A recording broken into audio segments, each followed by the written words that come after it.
It's coming up to 9:15. The government has acted to put a brake on the extent of winter energy price rises. Feels like a long time ago now.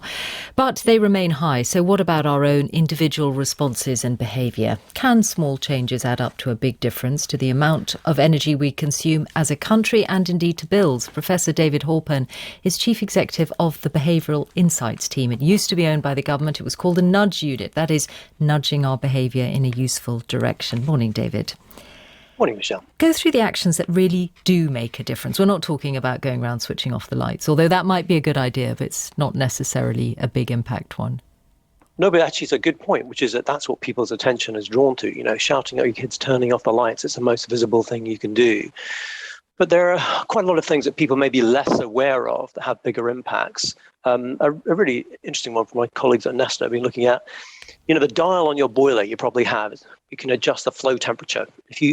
If you dial that down a little bit, it doesn't really do much to your actual temperature of your house, but it makes the boiler run a bit more efficiently. That can save you 5%. And the beauty about something like that is you don't have to keep doing it. You don't have to keep shouting at your kids, can you turn off the lights? You just have to do it once and it sticks.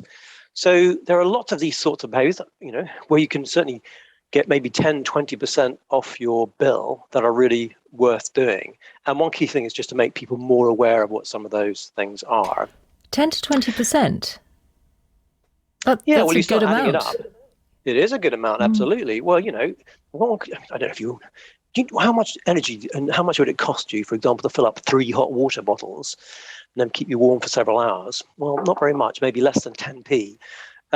So that's pretty effective, right? You start doing some of those things. The other interesting question is that, like a lot of things that are habit-based, our energy use is also sort of habit-based. And it's quite hard to break out of it. I won't ask you, it'd be too discreet, but you know, Justin, is he has a shower every day kind of guy, right?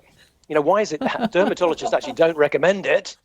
You know, so why do we do it? And it's because it becomes a habit, right? You get up in the morning, wake myself up, have a shower, etc. So we have to be a bit more aware of them and try and work out, well, what do we substitute with some alternative, right? I may be giving away a state secret, but I have a feeling that none of us getting up at this hour of the day shower in the morning. And actually, we spend time in close proximity with each other, and I've never noticed anything untoward from Justin or any of the others. Is he with us? So, go on, tell the nation. I shower to wake up, actually. I couldn't possibly do without Sorry, it, whatever you do the cost, shower at 3 in the morning? 100%, 100%, See, every day. Michelle, I sometimes have damp hair. Have you never noticed? So the point about it is it becomes often these things become a habit. Like, so when you turn on the tap, a lot of people just turn it straight to hot. Why would you do that? You know, so it becomes what's called a habit loop. And it may be that the cue is I get up in the morning like Justin, wake myself up. But you might think, well, actually I could wake myself up with a cold flannel. Maybe that works just as well. So you have to sort of consciously think about these and become aware of them and then make the change. The other really important thing why, you know, ministers are never in a hurry to tell people, you know, wear a jumper, etc. But they are going to get dragged into it one way or another, which we see across Europe, not least because your behavior actually affects the price for everyone else. So if we can persuade Justin, you know, to reduce his energy use and he reduces it by 10%, that's great.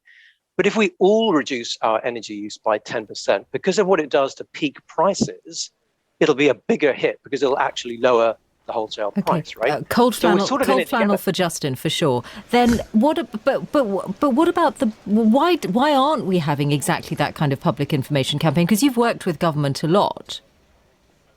Well, look, I think governments have generally, understandably, been quite wary about telling people about exactly what they're going to do with their behaviour. It may be better done by others. You know, is it better done by Age Concern and Which and Net Mums? You know, would we rather and would we be more likely to listen to them than a minister telling us? But, you know, no, you're right. Governments have been wary about doing it. But as I said, for a number of reasons, they're going to get drawn into it. And we see that in governments across Europe. And they're also going to have to attend to it because probably the issue about the price. How is the price? Should it be flat or should you actually taper it in some way? So if Justin also wants to walk around in his boxers because he has to have his house at, you know, 25 degrees centigrade, do you charge that at a higher rate than, you know, you can't get your base rate down. You know, if you can't switch off your fridge and so on, there's a base rate you can't get below. So one way or another, governments are going to get pulled into this business. You don't have to go all out like the Swiss are doing and have fines and lock you up if you have your temperature too high. But yeah, likely to happen. David Halpern, thank you very much, Justin. I didn't think this conversation was going to end up being about you as much as it was, but a couple of things for you to think about. Indeed. It was with some relief, probably not just to us, but also to the audience, that we turn at 10 to 9, two more solemn